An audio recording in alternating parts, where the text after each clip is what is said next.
Hello, you're listening to Recommendations for My Otaku Spouse or Otafu Susume. I'm Jen. And I'm Wesley. So let's get started.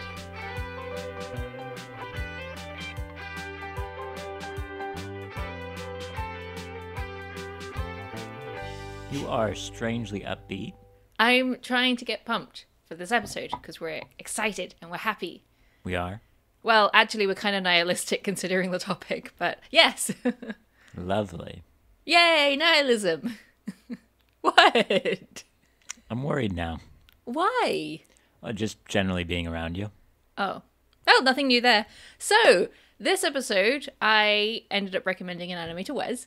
I mean, it's been recommended. It's been in a Yes. state of being recommended for a while. Yes, hence that's kind of the theme of the show, Wes. Are you catching up here? No. No? Okay. Well, okay, so I made you watch at least the first movie of Kara no Kyokai. Yes, you did. Also known in English as Garden of Sinners, which I think is like I don't know why it's called Garden of Sinners in English, but Kara no Kyokai in Japanese. I mean, if the rest of the movies are like the first one, I can hazard a guess. Okay, fair enough.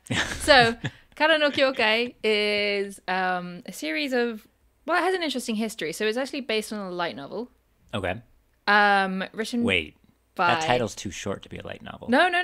All right, it's a 2001 light novel. Ah, so Actually, the before times. Yes. I guess technically it's a 1998 light novel. And it was in the traditional sense of a light novel where the author wrote it and released chapters at Comiket. Okay. So it was before Shousetsu ni Naro even became a thing, and we have the modern era of oversaturation of light novels.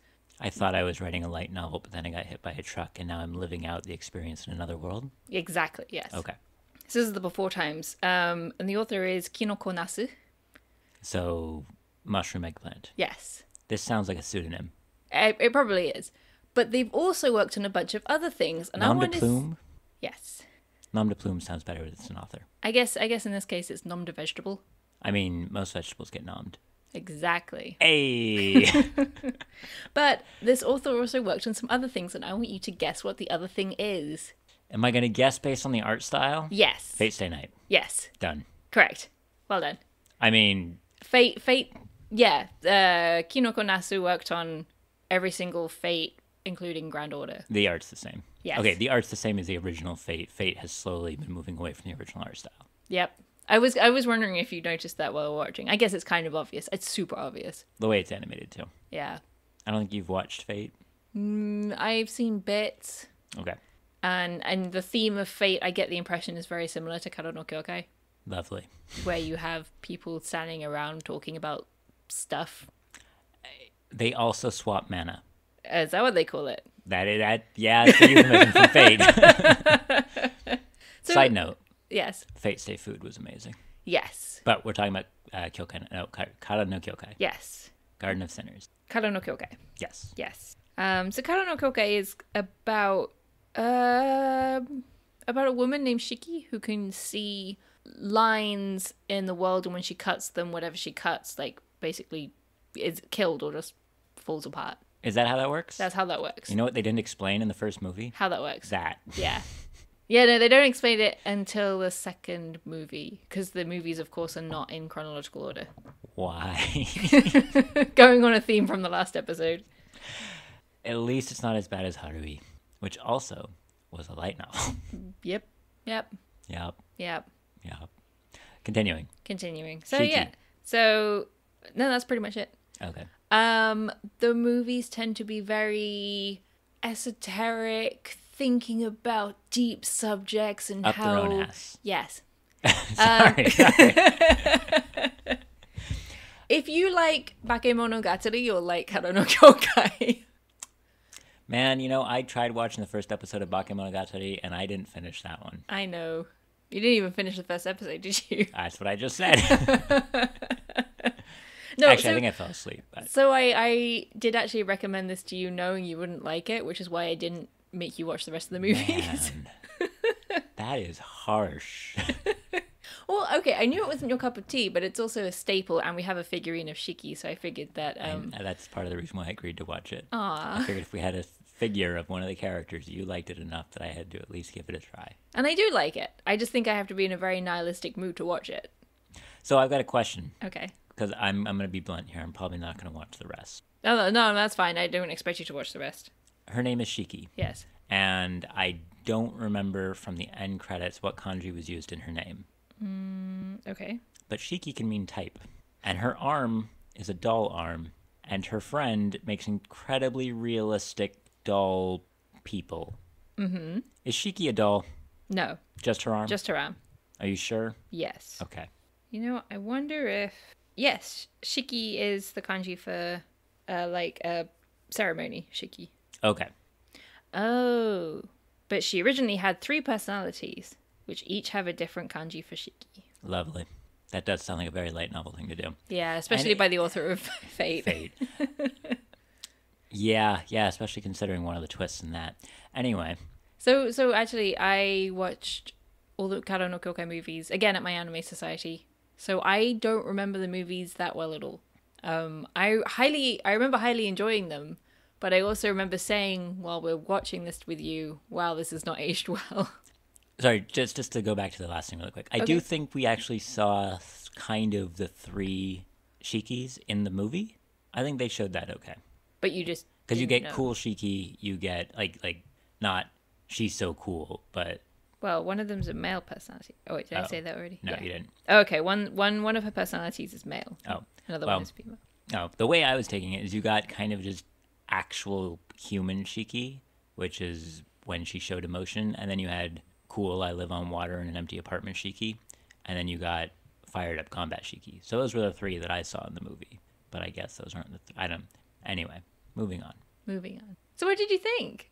Here is a weird, esoteric movie about a woman who can see through lines and she cuts things, but the movie itself was kind of about not exactly murder mystery, supernatural stuff going on. Oh, what did you think? Being thrown literally into the deep end without knowing anything. The movie was trying too hard to look cool, and it didn't spend enough time on being cool. It leaves incredible amounts of itself unexplored and unexplained, and it doesn't really invite me to think about it because there's no payoff. There's no reason to think about it. It spent an hour telling something that probably could have been done in less time, and the unexplored threads that might have been more interesting about it, you're not given enough clues to begin to think about, because there's never going to be an answer to it. And so I'm left having spent an hour watching it and not really having enjoyed what I got, and not thinking I'd get more enjoyment by thinking further about it.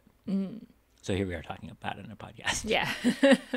So it did not make you want to watch the other movies? No. And part of that, though, is also how it's distributed. 8 movies, more or less an hour long each, some a little shorter, some a little longer, is about the same time as 2 seasons of anime. But when something's presented as 8 movies, it's an instant turnoff for me. And it's because I've got this rule of thumb for myself that the more a piece of media is reliant on other pieces of media, the worse it inherently is. And so when something is presented as 8 movies, by the time you get, 3 or 4 in, you're expectant to have seen the first few, and you've got a problem. It starts to become too just weighed down by its own baggage. And with a TV show, if it's one TV show, I feel much easier about it. But I mean, you've seen me with other TV shows. As soon as we get to season 2, season 3, season 4, You drop it. I start to drop it. I think the only show you watched until the end was How I Met Your Mother, and that's because I kind of forced you to because I wanted to watch it. And the last season of that was horrid. Yes. But it holds that this holds true for me for a lot of things. And people would look at me and say, "Well, you like James Bond." You never have to have watched another James Bond movie to watch a James Bond movie. It doesn't matter. And even when it comes to fantasy series and books, the first book, assuming it's well written as a standalone book, is always going to be the best one. And by the time you get to book 5 or 6, it's just not telling its own story anymore. It's too focused on trying to tell what had already come. So I guess that's probably why the Terry Pratchett novels work well, is you can read them any novel out of order. Exactly. You get these little short tales, when you look at The Watch, or when you look at The Witches, or when you look at whoever, but they're all set in Discworld, but they're not reliant on each other. You just need to know that weird things happen in Discworld, and most of it's tongue-in-cheek.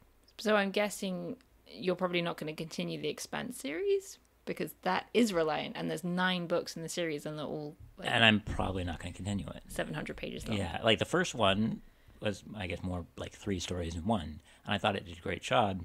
But as you keep going along with them, they stop. We didn't talk about it on the podcast, but actually, so 2 examples here. One which we did talk about on the podcast, one that we didn't.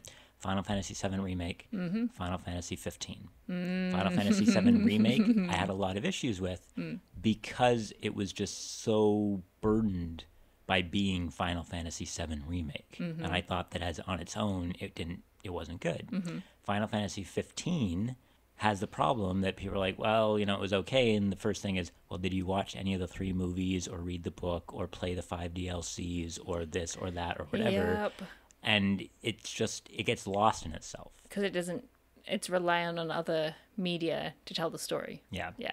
And so that's my rule of thumb, is the more reliant something is, the worse it's inherently going to be. And someone's going to have an example to prove me wrong. And I welcome them to leave a comment or get in touch with me in any way to do it, because I'm always out there looking for new things. I've not hidden the fact that I love Gundam. And someone's going to be like, well, but Gundam, that goes in every which way, and it's a tangled web that you can't, untangle. And I go, yeah, but the only Gundam I like is from the 1 Year War. If you stick into the one part of Gundam that's good, it's great. And as soon as you start to expand outwards, I'm gone. Free as a bird, baby. I guess going back to Kado no Kyokai, one of the reasons the movie's probably done this way was because of the original material. Like, it was light novel chapters released at Comiket, which is twice a year, over the span of several years. So I think actually that's kind of in keeping with modern day light novels, is that the chapters are supposed to be contained stories, which is why when you read them, they're often like, there's not really an ongoing plot, because when you're writing them, it's like contained stories within a single quote-unquote novel. Yeah, or you get a lot of repetition. Yes. Where an author will explain something that was just explained last chapter because they're assuming that people haven't read the last chapter. Or they're assuming that they have read the last chapter, they just read it 6 months ago. Yeah. Yeah. Yeah. But I guess with this, like you said, it's kind of like Haruhi, where the episodes are out of order and it doesn't do a very good job of explaining things. You kind of need to watch the whole thing and then probably watch it again in order to actually kind of tie everything together. It's also because it's trying to be very metaphysical. Very. So, like, we just watched Princess Principal, and we talked about it on here. And that was also non-chronological. And I had some gripes about it, but I did say from the get-go that the first episode being with the gang all together and being a not plot-driven action worked really well. And I stand by that, because I think it's the hook. It's, that thing you put at the beginning to draw people in and grab them. And then you can start explaining things. This wasn't a hook, and this had too much. Princess Principal is in a world that doesn't exist, but the little bit you need to know is explained in the first minute, and beyond that, it follows regular rules. Spies, guns, whatever, people understand that. This is set in the real world, but everything that exists within it breaks worldly rules. Like when she jumps between 2 buildings? Like when she jumps between 2 buildings, when she fights ghosts, when the guy randomly passes out on a couch for a week and a half. That kind of stuff. I guess the difference is that this already probably had a fan base. Oh, 100%. Especially if it was by the author of Fate. Yeah. So it didn't... So it was catering to that audience, whereas opposed to not Spy Family, Princess Principal, Spy Girls, didn't have a following. It was completely original. Yes. And I do think that is a problem with media that's based on other media, is that often they don't think about how do I sell this to an audience that hasn't already played or watched or interacted with the material that I'm basing this on. Which I think is a fault. Yes, 100%. Because the only thing you're ever doing is winnowing down your audience. Because there's going to be people who liked it as a book who don't want to watch it as an anime. And so you've lost that part of your audience. And if you've made it inaccessible to those who haven't read it as a book, you're also losing that part of the audience. And so you're just slowly making it more and more but I guess on the esoteric, flip side, as you said. If you make it too accessible, then you end up alienating your original audience as well. especially for a show like this. Because I guess this book... Can I be really rude? You have been this entire time. Lovely. Excellent. You all heard it, folks. I have consent. I can't stop you. You're going to be rude either way. So you said you watched this in your university anime society. Yes. Wait, you're going to be rude to me? No. Okay. Not specifically you. Okay. This show is tailor-made for people in their mid to late teens who are trying to think that they're super intelligent. Chunibyo. No. Not Chunibyo. Just... It would have actual action if that was the case. No, but like, the people who go around in high school reading different philosophers and trying to act like they understand what's going on with life. Yeah. Yeah, this is the anime version of that. Yes. No, I actually don't agree with you. I think that's exactly the same. Yeah. And so... Like I said, the kind of people who like Bakemonogatari. Yes, but, I mean... I like Bakemonogatari and I like Kyokai no Kanata, so maybe I'm also one of those people who's like, oh yes, I'm... But you also watched both of those originally when you were in that target group, I'd say. Correct, yeah. Yeah, and once you like something, it's a lot easier to stay liking it. That's true. But, so where I'm going with it is that I think, to bring this back to what you were saying, those are the type of fans who don't want this to be accessible. Mm-hmm. They don't want a beginner's guide to, I don't know, pick your favorite hip philosopher of the moment. They don't want a beginner's guide to that. They want it to have an absurdly high barrier of entry so that they can continue to act superior that they know it. Yeah, yeah. And so when they don't try to market this to another group, it's because the audience doesn't want that. Mm-hmm. And as someone who's not in that group, I see it as a disservice because I think there is room within media, especially, huge air quotes here, kids media like cartoons, which I know, big air quotes, just put big air quotes about that. I think that there's a lot of room to explore, to go into these different areas of thought. But I think that doing it in an accessible way is more likely to provoke thought and discussion. So, we watched the show 2 days ago, which means I've had 2 days to think about it, despite at the beginning saying I wasn't going to. Yes. But that's not me. But I mean, I guess the show is also, like you said, designed to make people think, or at least to certain people who want to think about it think. But yeah, so you've had 2 days to think about it. And I said that 50 minutes was too long for the message it was trying to tell. Yes. Mainly because I feel that it just kind of threw some thoughts in the air and didn't explore them. Mm-hmm. Ironic for the message. What I decided, though, in thinking about it, is that there's a favorite anime movie of mine that's even longer than this one. It's an hour and a half that I think has the same central theme, but is 100 times better. Girls and Panzer? No. Oh. Movie. Yeah. Oh, Girls and Panzer. That's a Girls and Panzer movie. That's true. What one? Porco Rosso. Okay. And because I think the entire first episode of Kara no Kyokai can be summed up into Porco's phrase, a pig who doesn't fly is just a pig. And I think that's the same message that you get in Kara no Kyokai.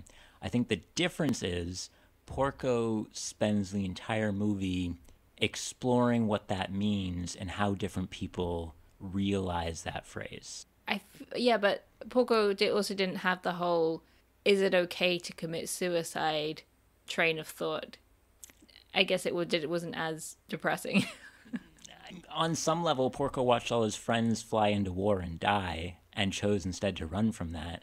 And going into war is, I mean, not to badmouth the military out there, but how different is that from suicide?